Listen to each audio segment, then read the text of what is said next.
Sud Radio Berkov dans tous ses états.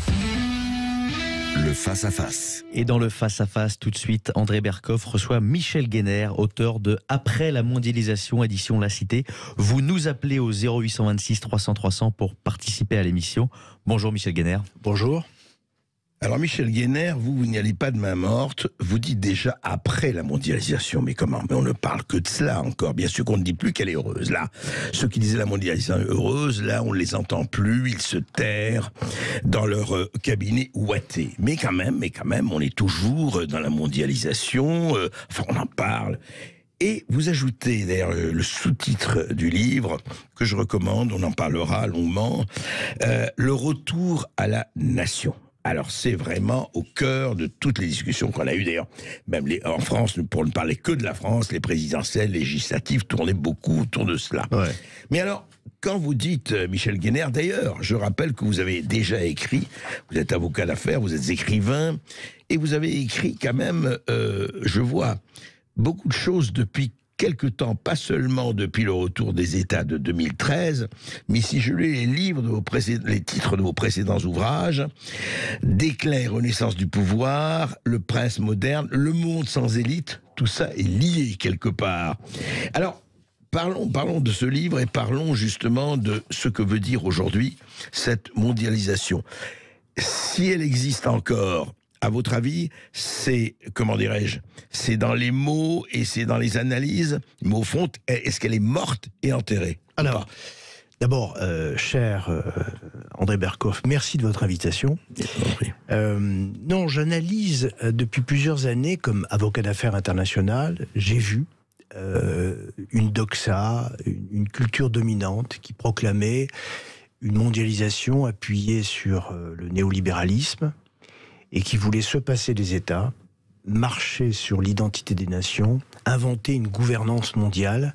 Et j'ai vu s'effriter ce discours et les réalités de ce discours, mois après mois, année après année, depuis plusieurs années. Alors, presque décennies d'ailleurs, oui, enfin. Sans doute, ouais. Parce que on a la chute du mur de Berlin qui intervient le 9 novembre 1989. On a presque simultanément le néolibéralisme thatchérien et reaganien au Royaume-Uni et aux États-Unis, et on a pendant 10 à 15 années, effectivement, ce que on le disait à l'instant avant l'émission, à la main qu'appelait la mondialisation heureuse. Alors on a eu... Et la fin de l'histoire. Et la fin de l'histoire de Francis Fukuyama, brillant article qu'il avait publié à Washington. Et ce que j'ai observé, c'est qu'en fait, ce discours était trompeur, parce qu'il cachait au moins deux phénomènes historiques très lourds. Le premier, un durcissement de l'idée de nation, et le second, un renforcement du pouvoir des États. Durcissement de l'idée de nation, mais on le voit même aujourd'hui avec l'Ukraine. C'est le hasard de la construction des textes et des événements de l'histoire. Oui. Dans mon livre, je cite Timothy Snyder, qui a écrit un fabuleux livre, La reconstruction des nations, publié chez Gallimard dans la Bibliothèque des Histoires il y a 10 ans. Et ce livre est fabuleux parce qu'il montre à travers, notamment, la Pologne et l'Ukraine, comment des nations qui ont eu du mal à s'affirmer se sont affirmées de manière irréductible, et c'était avant la guerre en Ukraine. Donc, ce phénomène historique de durcissement de l'idée des nations, il était disponible historiquement. Mais personne ne l'analysait. Alors justement, Michel Guéner, vous l'analysez, mais est-ce que c'est durcissement ou retour de la nation? Alors d'abord, une idée de nation dure, qui est cachée, et qu'on ne voit revenir que parce que la mondialisation, elle, se casse le nez. On voit, en fait, aujourd'hui, que le plus grand nombre de crises que nous traversons, la crise sanitaire, la crise énergétique, la crise écologique, sont nées de dérèglements du cycle de la mondialisation. La crise sanitaire. Pourquoi le virus se propage vite? Parce qu'il suit les flux de la mondialisation. Et pourquoi les États n'y répondent pas? Parce qu'ils ont délocalisé leur infrastructure hospitalière. Souveraineté, le paracétamol et le reste. Dépendant d'États chinois. Et la crise énergétique en est aussi une démonstration. On voit que depuis 20 ans, on veut croire que l'énergie, électricité, gaz, pétrole, charbon, doit se vendre sur des marchés sans intervention souveraine des États. C'est faux. C'est faux. L'énergie est un secteur souverain, etc. Donc, je ne dis pas que la mondialisation est finie, je dis qu'il y a une pause, et que cette pause correspond à un retour de la nation. Alors, ce retour, je ne le vois pas de manière, comment dirais-je, crispée et négative. Je considère que la nation, c'est pas tant une identité à reconquérir qu'un espace politique crédible pour des actions qui répondent aux problèmes des gens. C'est aujourd'hui dans un espace défini qui est celui de la nation que l'on traitera les problèmes des gens. La mondialisation, un monde sans frontières, c'est-à-dire sans limite des décisions politiques à prendre, n'est plus possible. Oui, ça ne marche pas. Oui, et non seulement ça ne marche pas, mais vous le dites dans votre livre, c'est que les politiques, ça les irresponsabilise, parce qu'ils disent oui, moi je peux rien faire, ça se passe au-dessus de moi, la finance, etc., Davos, Bill Gates, enfin pour ne pas... Mais surtout, la question, parce que vous la posez, mais... Comment redonner au peuple au pluriel bien sûr, ce sens de la nation? Il faut des symboles, il faut des incarnations. Alors à votre avis, parce que effectivement, je crois qu'on ne peut être que d'accord avec vous sur ce retour de la nation, sur ce retour des nations, puisque au moins il y a une possibilité d'avoir un pouvoir. Mais alors comment concilier cette espèce d'extraordinaire autonomie des marchés, de la finance et des flux, quels qu'ils soient, de flux financiers, flux des hommes, flux des affaires, et la réhabilitation, enfin la reconquête du pouvoir? Alors, on a un certain nombre de marqueurs ou de repères à retrouver. D'abord, l'idée que le monde puisse vivre sans État organisé est une idée finie. Je rappelle qu'en 1945, à la fin de la Seconde Guerre mondiale, il y avait 50 États dans le monde, 50 États. Aujourd'hui, il y en a 3 fois plus, 195 États.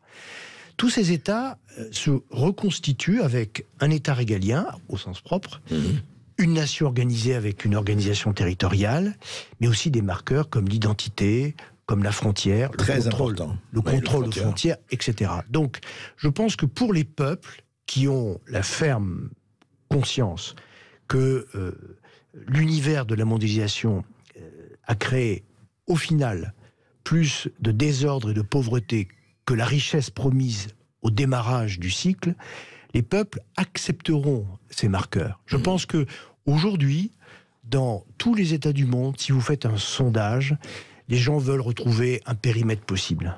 C'est d'ailleurs dans ce périmètre possible qu'ils retrouveront, petit 1, je crois, la démocratie. Pourquoi il y a moins de démocratie? Parce qu'il y a moins de nations.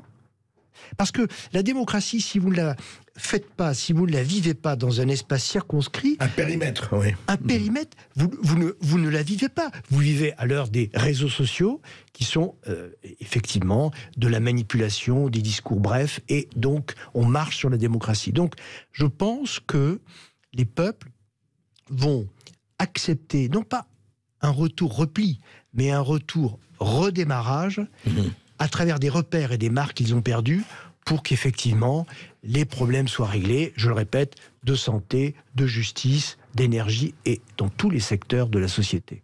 Oui, mais alors le problème, si vous voulez, c'est justement comment c'est vécu. Vous en parlez, etc. Vous parlez de la formation. Comment dire, ce que vous appelez les États-empires, ou c'est vrai, les États-empires, c'est intéressant. C'est-à-dire qu'on avait l'impression, on ne va pas revenir là-dessus, il y a eu Fukuyama, il y a eu quand même Huntington et le choc des civilisations qui montraient effectivement l'autre côté. Et puis, ce qui se passe, la Chine, la Russie, ce qu'on voit aujourd'hui, la Turquie, l'Inde, l'Iran. Et je voudrais qu'on parlera de tout, ce livre est très riche, et je voudrais qu'on parle de l'Europe. Parce que sur l'Europe, et l'Europe en général et la France en particulier, là on a l'impression, et vous le légitimez, vous l'avalisez, qu'on est un peu les spectateurs, là on est un peu en coulisses. On n'existe plus pour être peut-être un peu brut de décoffrage. La région du monde qui a le plus été fan du cycle de la mondialisation, c'est indiscutablement l'Europe. L'Europe, elle se construit après la Seconde Guerre mondiale. Et elle se construit grâce à la paix que lui offre l'accord entre les États-Unis, le Royaume-Uni et l'URSS à l'époque. Et l'Europe, elle croit à ce monde-là. Pourquoi je dis de manière polémique, on dit souvent que l'Europe a fait la paix. Non, c'est la paix qu'a fait l'Europe, ce qui n'est pas pareil. Bien sûr. Parce que l'Europe n'a pas fait la paix, puisque, franchement, sur le continent européen, il y a des guerres toutes les 5 ou 10 années, et on le voit en ce moment. Ouais. Par contre, la paix a fait l'Europe. Et donc, les Européens n'ont pas vu un autre monde qui se construisait pendant qu'ils continuaient de croire au monde qui se défaisait. Et alors, ils ont construit... Ils se sont dit, c'est la paix éternelle. Ils se sont déresponsabilisés. Ils ont créé une espèce de structure administrative absolument incroyable. Oui, assez hallucinante, il faut le dire. Hallucinante, oui. Parce que il faut savoir qu'au départ, les Européens, ils sont très libéraux. Ils sont pour supprimer les frontières, partager les marchandises, la libre circulation des personnes. D'ailleurs, c'est la raison pour laquelle ils ne pigent pas la question migratoire. La question migratoire, elle est comprise aujourd'hui dans tous les États du monde. La Chine, le Japon, les États-Unis ont compris comment gérer la question migratoire. La seule région du monde qui ne sait pas la gérer, parce qu'elle s'est pensée sans frontières, c'est vraiment la région européenne. Alors, l'Europe est vraiment au pied du mur. Elle ne peut plus continuer telle qu'elle. C'est plus possible. C'est plus possible. Il faut qu'elle comprenne que... Oui. Telle qu'elle est organisée, il faut qu'elle ait des frontières, il faut qu'elle traite la question migratoire, et en son sein, il faut qu'elle traite définitivement la question politique. La question politique, pour moi, c'est que le Conseil européen prenne définitivement le pas sur la Commission européenne, que la Commission européenne devienne, comme dans toute organisation internationale, un simple secrétariat général du Conseil européen. Et pas le patron qu'elle est aujourd'hui. Et pas une présidente de la Commission qui fait des chèques à des États tiers, sans délibération du Parlement, sans autorisation du Conseil européen. Tout ça n'est plus possible. L'Europe donne le vertige. L'Europe, elle ne comprend pas le monde dans lequel nous vivons, et elle continue d'avoir des actes dans ce monde qui appartiennent à la logique du monde d'avant. On va en parler tout de suite après cette petite pause avec Michel Guénère. C'est passionnant, c'est notre sort qui se joue. Ici Sud Radio. Les Français parlent au français. Je n'aime pas la blanquette de veau.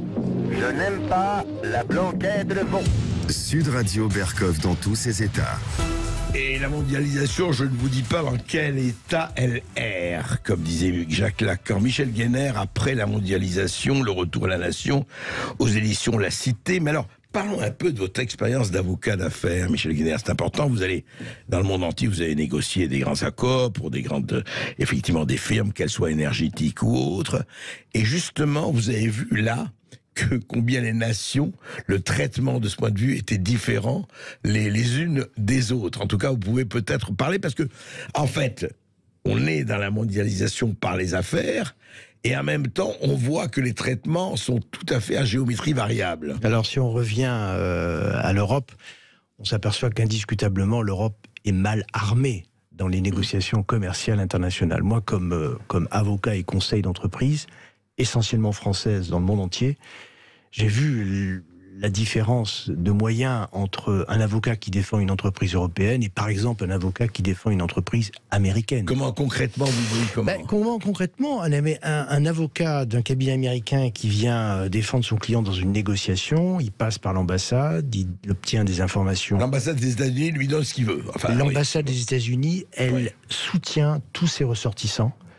Et quand ceux-ci viennent gérer une affaire, ils sont aidés par l'ambassade de France, peut avoir des ambassadeurs excellents, peut avoir un corps diplomatique excellent, mais ça n'est jamais le degré d'implication. Parce que j'ai observé notamment chez les anglo-saxons. Pourquoi ? Parce que eux ont un double langage.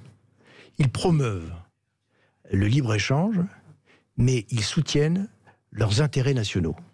Et nous, mondialiste à l'extérieur, protectionniste à l'intérieur. Mais bien évidemment. Écoutez, quand il y a eu la guerre en Irak, le cabinet auquel j'appartenais à l'époque avait soumissionné à tous les appels d'offres, premier cabinet international d'origine française, avait soumissionné à tous les appels d'offres pour négocier les contrats, les rédiger, etc., etc. On n'en a eu aucun.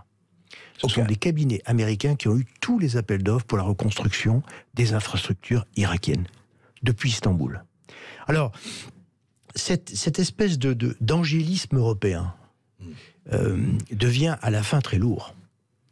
Et ce qui me frustre le plus, ce qui m'avait déjà frustré à l'occasion de la sortie du retour des États, c'est que j'ai le sentiment que, quand je parle aux personnes de ce thème, que j'ai observé, mais concrètement, je parle de tendances historiques que j'ai observées. Ils disent oui, très bien, mais ils n'en tirent pas de conséquences en termes de pratique politique. Ouais. Je pense que écrire aujourd'hui qu'il y a un retour à la nation, tout le monde est d'accord. Tout le monde le sent, tout le monde le voit. Tout le monde voit qu'il y a une sorte de fatigue, voire d'épuisement du cycle de la mondialisation. Mais quand à passer à une pratique politique qui correspond à ce diagnostic, personne. C'est ça qui est extraordinaire. Or, toute analyse doit être actée, doit être incarnée. Sinon, ça sert à quoi?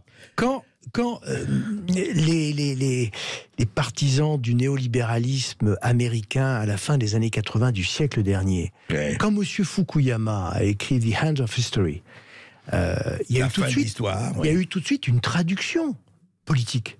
Reagan. Oui, tout à fait. Au retour à la nation, j'appelle une traduction politique bientôt. J'espère qu'elle viendra. Et si elle ne vient pas, de toute façon, elle viendra par le bas. En tout cas, par Michel Guénère, les princes qui nous gouvernent, on ne les entend pas dans la voie que vous tracez. C'est le moins que l'on puisse dire. Non, parce que toutes les élites européennes, qu'elles soient politiques ou managériales dans les entreprises, elles sont vraiment prisonnières d'une doxa mondialiste et elles ne croient pas à ça. Même les Allemands. Alors les Allemands... Parce que vous avez dit que ça bouge un peu du côté de l'Allemagne. Ça bouge. Ouais. D'abord, parce que l'Allemagne est venue toujours été quand même très hésitante sur l'intégration européenne. Elle avait besoin de cette intégration. Elle l'a faite à son niveau, enfin à son intérêt, soyons clairs. Elle en avait besoin pour sortir de son passé. Oui, c'est ça. Et maintenant, elle en a besoin pour réussir son avenir. Et nous, on est très passifs là-dessus. Je vous prends un autre exemple. Oui. La plupart des entreprises américaines, allemandes, chinoises, japonaises se flattent d'être des entreprises de leur nationalité. Ce sont des entreprises nationales au sens patriote. En France, les grandes entreprises françaises du CAC 40 ont honte de leur origine française. Elles se vendent comme étant internationales et mondiales. Oui, elles sont fières de leur la plus vieille entreprise française, je ne la citerai pas. Je me souviens d'un colloque où j'avais interpellé son président. Il me disait, mais vous comprenez, nous, maître, on n'est pas une entreprise française. Ah bon? Non, on est une entreprise internationale. Et donc, mais je dis, par exemple, vous ne valorisez pas votre inscription dans le territoire national. Non, nous sommes une entreprise internationale. Bon, on a été créé il y a 3 siècles en France, mais c'est indifférent. Maintenant, nous sommes une entreprise. D'ailleurs, nous avons X nationalités dans notre board. D'ailleurs, nous avons X implantations dans le monde entier, etc. Ça, c'est plus tenable. Il faut retisser les liens entre les entreprises et les nations. Et alors là, on parlait tout à l'heure de défaillance du politique à se saisir de ce discours, mais il faut aussi que les chefs d'entreprise le réassimilent. Je pense que ça va venir. Ça va venir. J'ai notamment, je vois dans le domaine des affaires qu'il y a de bonnes premières décisions qui sont prises. Vous voyez, par exemple, la filière des pompes à chaleur n'existe plus en France. Elles étaient fabriquées en Chine. Oui. Une grande entreprise française du CAC 40, spécialiste dans le bâtiment, aide aujourd'hui une petite entreprise de France pour remettre en place une filière des pompes à chaleur. Donc je pense qu'il va y avoir, à travers des relocalisations, qu'il y aura sans doute au sein de la nation française un retour vertueux à du process industriel et qui paye. Acceptons-en l'augure, mais n'oublions pas Alstom, n'oublions pas Alcatel, n'oublions pas ces turbines que nous avions et que nous avons vendues. Qui ont été vendues par des politiques et pas par les chefs d'entreprise. Exact. Et qu'on rachète aujourd'hui à prix d'or. Enfin, et je ne parle pas des médicaments, je ne parle pas du reste. Non, mais vous avez raison, il y a un vrai problème, et on va en parler tout de suite après cette petite pause avec vous, Michel Guénère. En fait, le retour à la nation doit être effectivement, ce n'est pas du ressort seulement du politique, des entrepreneurs, des élites d'ailleurs, et de chacun d'entre nous. nous. Et justement, je voudrais aborder comment, à votre avis, vers quelle voie aller pour effectivement bien faire prendre conscience de la nécessité de ce retour, sans évidemment l'enfermement. On se retrouve après une toute petite pause, à tout de suite. Vous nous appelez au 0826 300 300 pour participer à la discussion entre André Berkoff et Michel Guénère, auteur de Après la mondialisation, édition La Cité. A tout de suite sur Sud Radio. Ici Sud Radio. Les Français parlent au français. Les carottes sont cuites. Les carottes sont cuites. Sud Radio Berkoff dans tous ses états. Les carottes de la mondialisation sont-elles cuites et archi-cuites? Nous voyons cela avec Michel Guénère, écrivain, avocat d'affaires, et effectivement, peut se poser la question du retour à la nation. Mais justement, dans ce retour, dans cette période intermédiaire dans laquelle on vit, Gramsci, je rappelle ce qu'il disait, quand le vieux n'est pas encore mort et que le jeune n'est pas encore né, c'est là où surgissent les monstres. Sans parler de monstres, vous parlez, Michel Guénère, dans votre livre, et cette phrase m'a frappé, vous dites « Nous vivons une troisième guerre mondiale au ralenti ». Ça veut dire quoi? Je pense que le schéma ancien d'une guerre déclarée par un État à un autre est remplacé par des violences se multipliant. Mais pourtant, Ukraine, Russie, etc. La guerre régionale existe. Mais pas mondiale. Vous parlez de mondiale, oui. Voilà, j'ai dit troisième guerre mondiale au ralenti. Au ralenti, exact. En fait, elle se traduit, cette troisième guerre mondiale au ralenti, d'une part par le théâtre du terrorisme, théâtre au sens théâtre des opérations, tout à fait. Et la multiplication des guerres régionales. Alors, il y a une guerre régionale entre l'Ukraine et la Russie, mais ce n'est pas la seule. Il y a Arabie Saoudite, Yémen, l'Asie, etc. L'Arménie, en Afrique, considérablement. Donc, la mondialisation, d'ailleurs, la raison pour laquelle je diagnostique une fin de la mondialisation, c'est parce qu'il n'y a pas de fin de la guerre. Si la mondialisation avait totalement réussi, vous savez, elle portait le langage du commerce. Et le commerce, c'est le langage de la paix. Montesquieu, les grands philosophes des Lumières, associaient l'esprit du commerce à l'esprit de la paix. Ils considéraient que plus les gens font du commerce, plus évidemment, ils se rapprochent et ne se font pas la guerre. Et l'un des paradoxes du cycle de la mondialisation, c'est que nous avons évidemment fait de plus en plus de commerce, mais nous avons généré une violence hors pair à travers ce commerce. Une violence considérable. Avec... Vous voulez dire violence de la concurrence, etc. Alors, violence de la concurrence, violence des effets des investissements industriels, notamment sur la nature, et violence dans le traitement des personnes. Vous avez aujourd'hui, moi j'ai un peu de recul maintenant, je m'aperçois que le travail aujourd'hui redevient aliénant comme l'analyse marxiste le relevait au XIXe siècle. Vous avez des gens mais abîmés, fatigués, traumatisés par le travail. Pourquoi ne trouve-t-on plus aujourd'hui dans plusieurs secteurs de la société française, et particulièrement à Paris, de gens pour occuper les emplois? C'est qu'il y a véritablement un refus du travail.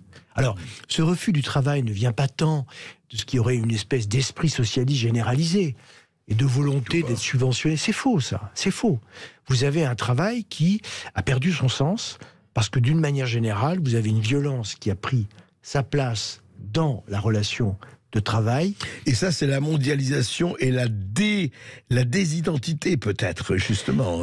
Je crois que c'est très lié à cela. Je pense que si les gens retravaillent dans un univers circonscrit, je répète, pour moi, la nation, c'est d'abord l'espace d'une politique possible. Ça n'est pas la recherche d'une identité négative. L'identité, elle vient par surcroît. Elle nous est offerte historiquement. Chaque État a son identité. Regardez la Coupe du Monde de football. Vous n'avez pas besoin d'aller chercher très loin.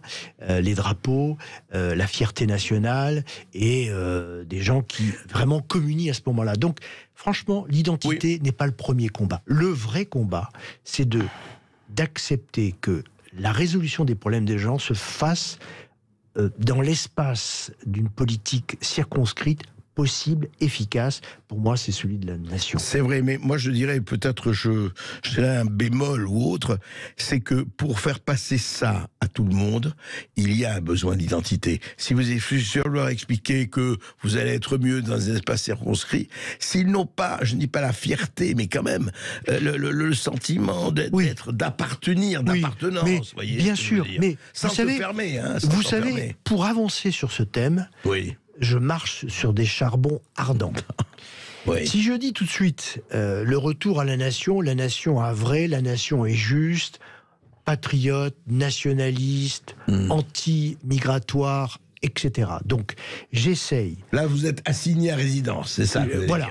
Alors j'essaye de développer un discours utile, convaincant, sans heurter personne. Évidemment que l'identité, c'est un grand rendez-vous. On parlait de l'Europe tout à l'heure. Moi, ce qui m'avait frappé, au moment où on avait confié à Valéry Giscard d'Estaing la présidence de la Convention pour la Constitution européenne, c'est que Valéry Giscard d'Estaing avait proposé d'inscrire au commencement de la Convention la référence aux racines chrétiennes de l'Europe. Je le rappelle dans mon livre. Et la France, notamment, avait pris une position contraire. Chirac, à l'époque, oui. Non, notamment. Oui. La France avait pris une position contraire, en estimant que c'était pas bien de rappeler les racines chrétiennes, parce que l'Europe n'était pas chrétienne, l'Europe était d'abord laïque, l'Europe était d'abord mondialiste, l'Europe était d'abord ouverte, sans frontières, à tous les peuples du monde. Et qu'est-ce que voulait dire de rappeler les racines chrétiennes de l'Europe? Eh bien, le résultat, c'est que quand vous voyagez dans le monde, tous les États, toutes les grandes régions du monde ont des identités proclamées, historiques. Et nous, on est la seule entité du monde, l'Europe, les 27 États membres de l'Union européenne, sans identité définie. On est qui ? Alors c'est très intéressant parce que je crois que c'est un point capital ce que vous soulevez, Michel Guénère.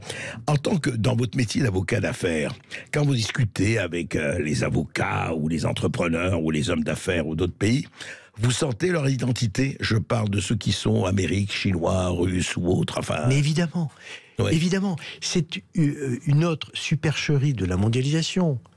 Elle n'a pas effacé les identités. Les caractères des hommes restent très typés. Quand vous négociez, pardon, je vais être très direct. Non, mais quand vous négociez, moi j'ai beaucoup travaillé avec une grande entreprise énergéticienne italienne. J'allais à Rome, et évidemment, je rencontrais des Romains à Rome. Alors ils parlaient anglais, aussi mal que moi. Mais et je cite à la fin de mon livre, le plus grand sinologue français, Julien, et je dis François Julien. Exact. Et je dis que il a une conclusion magnifique. Il dit que la vraie langue du monde, c'est la traduction des langues. C'est très joli. Parce que, effectivement, quand je suis face à un Italien, je préférais qu'il me parle italien et qu'on me traduise sa langue, plutôt que tous les deux, on parle un anglais très négatif. On parle globish ou... voilà. Et donc, évidemment que les identités n'ont pas disparu. Et moi, je pense même qu'elles vont être de plus en plus fortes. Alors, il restera, je le répète, un handicap culturel profond en Europe, c'est que nous avons une armature d'élite qui ne croit pas à cela, qui continue d'aimer un anglais très mal prononcé, donc très mal pensé, très mal rentré, parce que c'est très agréable, la gouvernance mondiale, etc., etc. Mais vous savez, voyager dans le monde et voir des pays qui se ressemblent, ça n'est plus voyager. Absolument. Le vrai voyage, c'est celui du cosmopolitisme d'autrefois, où quand on passait de Vienne à Rome, puis de Rome à Londres, puis de Londres à Paris, on voyait des cités différentes. Et sans parler de Vladivostok et d'Istanbul, c'était encore autre chose. Absolument. Non, vous avez raison, on ne voyage pas et la mondialisation ne doit pas être. Et d'ailleurs, la foire aux clones, C-L-O-N-E-S, c'est-à-dire aux hologrammes, où on ne voit que des gens totalement semblables. L'urgence, c'est vraiment une réforme intellectuelle et morale, de repartir de l'école pour que tout le monde ait confiance dans l'identité de la nation. Alors, l'identité de la nation, ça ne veut pas dire qu'il n'y a que des prénoms déterminés qui ont le droit... Non, ça ne veut pas dire ça. La nation, elle est riche.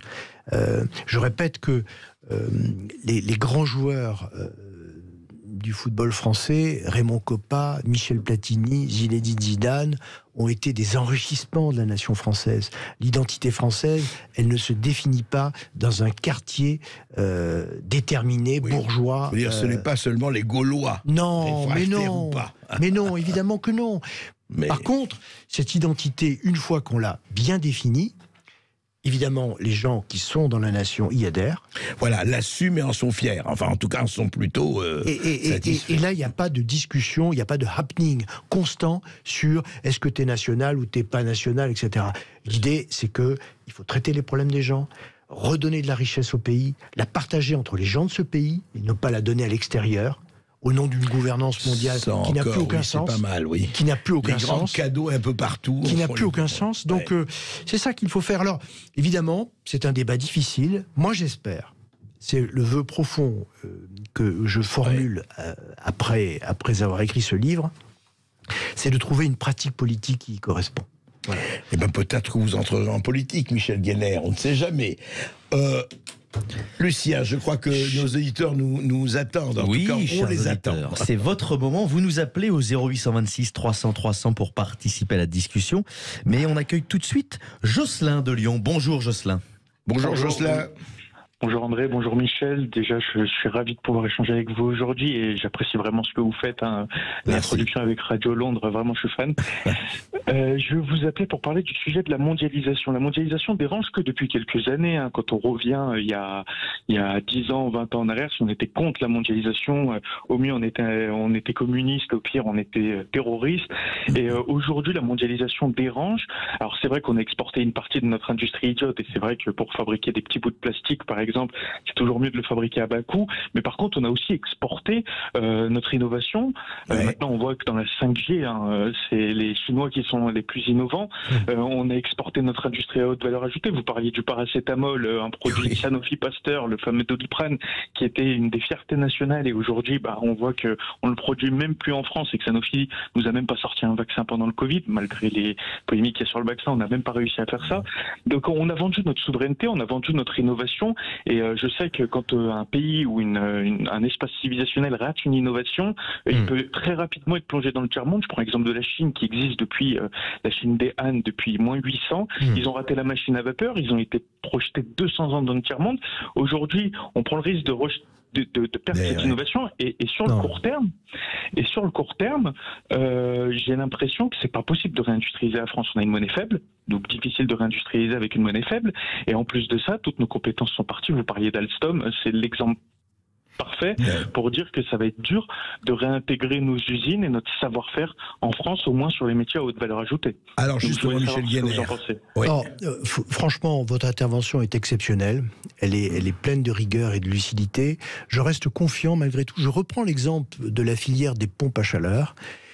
Je maintiens qu'une grande entreprise française a décidé de soutenir des sous-traitants qui les construisent, et je pense Vous pensez que ce n'est pas une exception qui confirme la règle? Non, je crois que d'abord, on a un atout, c'est qu'on a, à travers les entreprises du CAC 40, de vrais leaders mondiaux, et qui pour la plupart d'entre eux ont une vraie fibre nationale.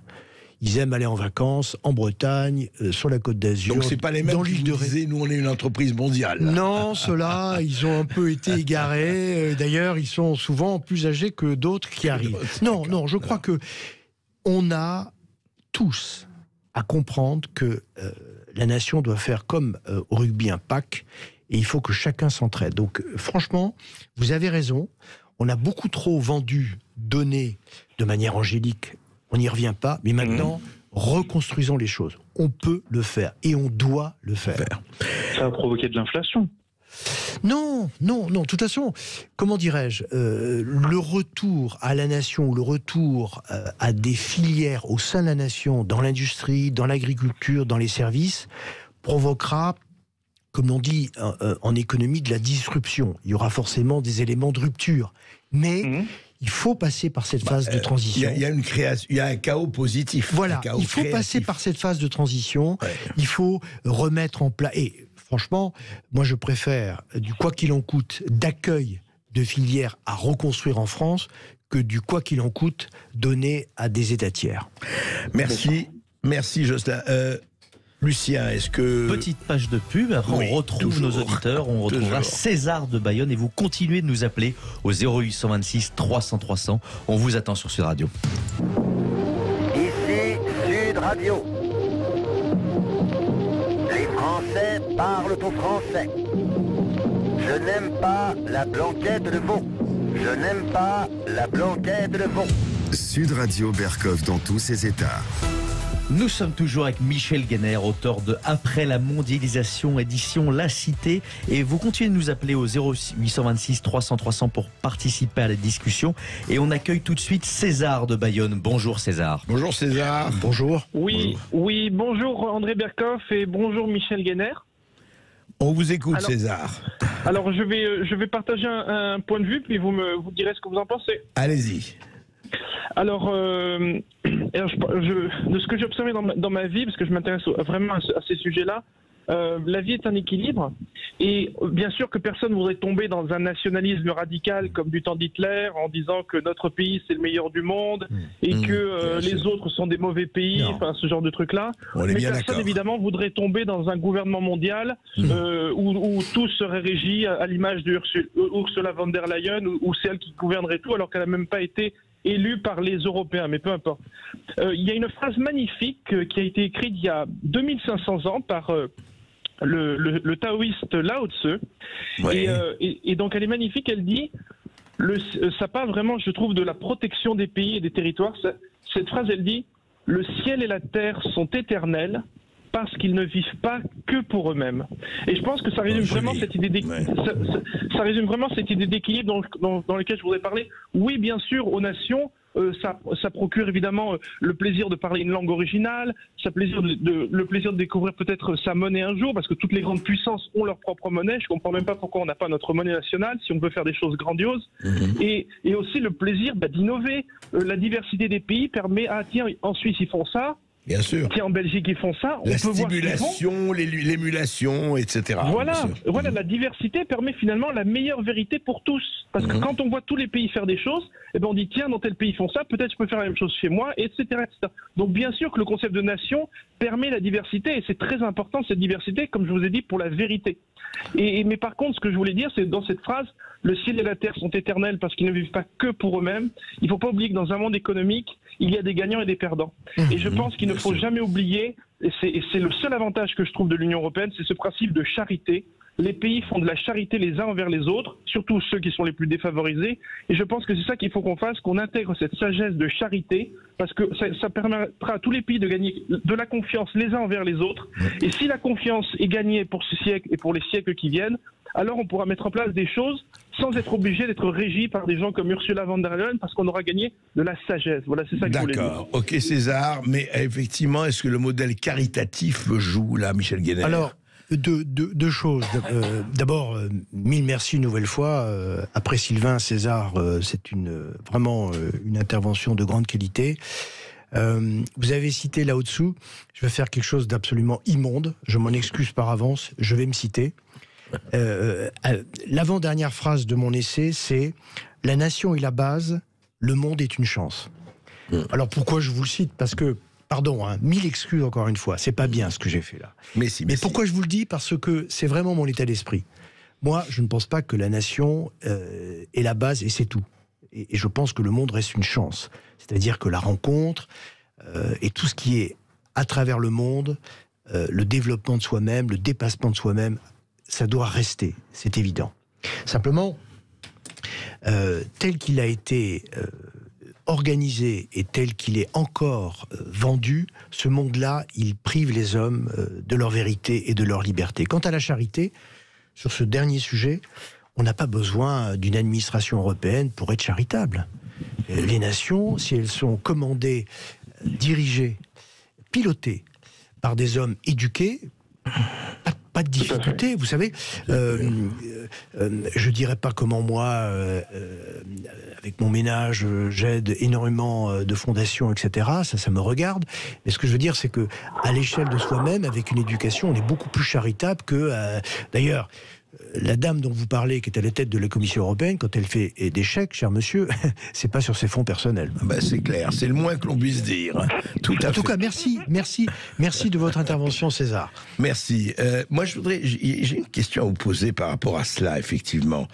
Et je voudrais revenir parce que on parle de tout cela, et c'est vrai, c'est ce qu'on espère, on égrène nos souhaits, je crois qu'on est tous d'accord là-dessus. En attendant, aujourd'hui, je parlais en première partie d'émission, nous avons parlé de la Turquie qui attaque effectivement les bases kurdes et donc la Syrie et l'Irak. On voit ce qui se passe, bon, Ukraine, Russie, on va pas revenir là-dessus, Arabie Saoudite et Yémen, les milliers, si vous voulez, effectivement de guerres plus ou moins locales, etc., qui se passent. On a aussi cette concurrence économique terrible. Vous en avez très bien parlé en disant l'Amérique protège ses ressortissants. Et attention, on l'a bien vu, l'Amérique, c'est-à-dire que la manière dont, par exemple, on aime ou on n'aime pas, je ne fais pas le jugement, mais il est intéressant de voir Carlos Ghosn, qui a refondé Renault et Nissan, quand il était au Japon. Je ne sais pas si un Japonais arrêté en France aurait été secouru comme les Français s'occupent de leurs ressortissants. Je ne sais pas. Mais ce que je veux dire par là, c'est qu'on a l'impression que les Américains ont un certain nombre de pays ou de grands pays. Quand un ressortissant chez eux a un problème, ils sont tous derrière. On a l'impression que chez nous, c'est pas tout à fait le cas. Parce que les Américains sont patriotes. Ah, voilà, on revient à l'essentiel. Ouais. Les Chinois sont patriotes. Les Russes sont patriotes. Les Japonais aussi. Les Ukrainiens sont patriotes. Oui. Ouais. Il faut qu'en Europe, on réapprenne à partir des nations l'identité dans laquelle on se reconnaît. On ne peut pas vivre sans marqueur ni repère. Les gens sont profondément malheureux. Pourquoi il y a cette surenchère dans le débat politique, plutôt en creux d'ailleurs, sur je suis de droite, de gauche, je suis d'extrême gauche, d'extrême droite, parce que les gens ont perdu tout repère. Il faut retrouver ces repères. Et on ne peut pas le faire sans prendre en compte l'identité de la nation. Effectivement. C'est ma conviction profonde. Et à votre avis, vous dites à un moment donné aussi, juste là-dessus, je voudrais qu'on s'explique, vous dites la mondialisation suscite la guerre, quelque part. C'est-à-dire que les risques de guerre sont augmentés par la mondialisation, dites-vous, par rapport à, effectivement... alors, on va vous répondre, oui, mais écoutez, la première et la Seconde Guerre mondiale, qui étaient ce qu'elles étaient, on va pas épiloguer là-dessus, c'était quand même les nations. Donc les nations, en fait, sont aussi meurtrières avant, sans ou avec la mondialisation. Alors, les guerres d'autrefois étaient des guerres de nation à nation, avec ensuite des nations qui suivaient les autres. Le déclenchement de la Première Guerre mondiale restera pour moi une énigme historique. Comment, à travers 2-3 événements très aristocrates, nobiliaires, on met des millions de gens dans des couloirs de terre durant 4 années à se battre pour je ne sais pas quoi. Ouais. Alors peut-être que la France avait un certain sens. Enfin, bon. Peut-être que la France avait un certain sens dans ce combat, puisqu'il y avait l'Alsace et la Lorraine, l'Alsace et la Moselle à récupérer. Mais ces guerres-là, elles ont été effrayantes. La mondialisation, indiscutablement, puisqu'elle était portée par l'esprit du commerce, elle devait proposer cette paix. Simplement, elle a été associée à un gigantisme violent. Et forcément, aujourd'hui, on voit que ce gigantisme se cristallise, se traduit par des oppositions fortes entre agriculteurs et non-agriculteurs, ouvriers et patrons. Bref, les relations sociales sont tendues. Donc, cette mondialisation, elle a voulu passer outre le langage guerrier des nations, mais elle a reconstitué une violence humaine beaucoup plus forte, avec des messages. Alors, on parle des réseaux sociaux, mais on peut parler aussi de la finance. On n'en a pas du tout parlé. La finance est violente. La finance, c'est 2-3 banques centrales qui décident, à travers tel ou tel ajustement de taux d'intérêt, de renverser des pays ou pas. Bon, et je pourrais prendre d'autres exemples. On ne parlera pas de la crypto-monnaie. Non, non. Mais ce gigantisme associé à la mondialisation a suscité, a sécrété une violence qui fait que, effectivement, aujourd'hui, on est loin du discours de la paix initialement prévu. Merci Michel Guénère. Je rappelle votre livre, Lucien, Après la mondialisation, c'est bien ça. C'est bien ça, édition La Cité. Merci d'avoir été avec nous et tout de suite l'émission de Brigitte Lahaye. Merci à vous.